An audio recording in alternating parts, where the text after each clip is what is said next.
আওয়ামী লীগের যাদের হাতে রক্ত আছে প্রত্যেকের বিচার হবে, প্রত্যেককে আমরা বিচারের জায়গায় আনবো। উনি মিথ্যার একের পর এক মিথ্যা, উনি তো আগে তাহাজ্জুদের নামাজের পরের থেকে মিথ্যা কথা শুরু করতেন, এখনো তো উনি ওই ট্রেনটা রেখে গেছেন। শেখ হাসিনা একটা স্বৈরাচার, শেখ হাসিনা একটা ফ্যাসিস্ট রেজিম তৈরি করেছিলেন এবং সেটার পরে আপনি দেখেছেন উনি কি খুন গুম উনার অর্ডারে হয়েছে। বাংলাদেশের 3,500 লোকের মতো গুম হয়েছে। এই জুলাই আগস্টে প্রায় 2,000 মতো ছেলে মেয়েকে মারা হয়েছে, যাদের কারো কারো বয়স 4, 12, 16 এরকম। এবং আপনি দেখেছেন তার আমলে কি করাপশনটা হয়েছে। ডক্টর দেবপ্রিয় ভট্টাচার্যের নেতৃত্বে যে হোয়াইট পেপার কমিটি ওইটা দিয়েছে। আমি সবাইকে, এখানে যতগুলো জার্নালিস্ট আছেন সবাইকে অনুরোধ করব আপনারা ওইটা পুরোটা পড়বেন। কি ভয়াবহ একটা হরর স্টোরি এটা।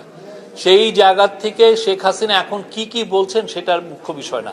আমাদের মুখ্য বিষয় হচ্ছে আওয়ামী লীগের যাদের হাতে রক্ত আছে প্রত্যেকের বিচার হবে, প্রত্যেককে আমরা বিচারের জায়গায় আনবো।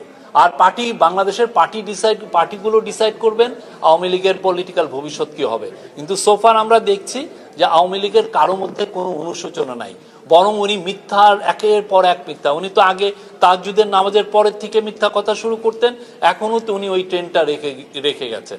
মিথ্যার পর মিথ্যা মিথ্যা বলেই যাচ্ছেন। সত্যিকার অর্থে বাংলাদেশের মানুষ হাসিনা এবং হাসিনার সাথে যারা এই গুমে জড়িত এবং একটা চোরতন্ত্র কায়েমে জড়িত সবার আগে বিচার করবে। এটা হচ্ছে ফার্স্ট প্রায়োরিটি। প্রিপারেশনগুলোও কেমন হবে সেটা অনেকটা ডিপেন্ড করতেছে হচ্ছে রিফর্মগুলোর উপরে। কনস্টিটিউশনাল রিফর্মের কথা আসছে, পুলিশের রিফর্মের কথা আসছে, আপনার জুডিশিয়ারি রিফর্মের কথা আসছে, সিভিল ব্যুরোক্রেসি রিফর্মের কথা আসছে, ইলেকশন কমিশন রিফর্মের কথা আসছে। এই রিফর্মগুলোর অনেকগুলোই আছে যে আপনার মাঠ পর্যায়ে ইলেকশনটাকে ইম্প্যাক্ট করবে। আমি ইলেকশনটা কেমনে করব সেটা, ফলে আপনি অনেকে ভাবছেন যে ইলেকশনটা খুব দ্রুত করা সম্ভব, কিন্তু আমরা যদি আগে সবাই মিলে না ডিসাইড করি পলিটিক্যাল পার্টিগুলো যে কি পরিমাণ রিফর্ম করবে, সেটার আগে তো সত্যিকার অর্থে কবে ইলেকশন হবে এটা ডিসাইড করাই টাফ না। এক একটা রিফর্মের উপর দেখা যাচ্ছে টাইম লাইনটা। আপনি বলছেন যে না, যদি কেউ বলে ফেলে যে এই ইয়েতে যে না প্রেসিডেন্সিয়াল ইলেকশনটা আগে হবে বা স্থানীয় ইলেকশনটা আসবে, সেগুলোর ক্ষেত্রে তো একটা ডিফারেন্ট টাইপের মানে প্রস্তুতি দরকার হয়। তো ওই পুরো প্রস্তুতিকে সামনে রেখেই চিফ অ্যাডভাইজার 2টা টাইম লাইন দিয়েছিলেন। একটা হচ্ছে যে যদি কম রিফর্ম হয় সেক্ষেত্রে ডিসেম্বরের মধ্যে ইলেকশন হবে, আর যদি কম রিফর্ম পলিটিক্যাল পার্টিগুলো মনে করেন যে না ইন্টারিম গভর্নমেন্টকে দিয়ে আমরা আরও বেশ কিছু রিফর্ম করিয়ে নিব, সেক্ষেত্রে জুন 2026-এর কথা উনি বলেছেন। এবং এটা সত্যিকার অর্থে খুব বেশি টাইম যে আমরা নিচ্ছি তাও তো না, এটা খুবই একটা যুক্তিযুক্ত একটা টাইমের কথা চিফ অ্যাডভাইজার বলেছেন।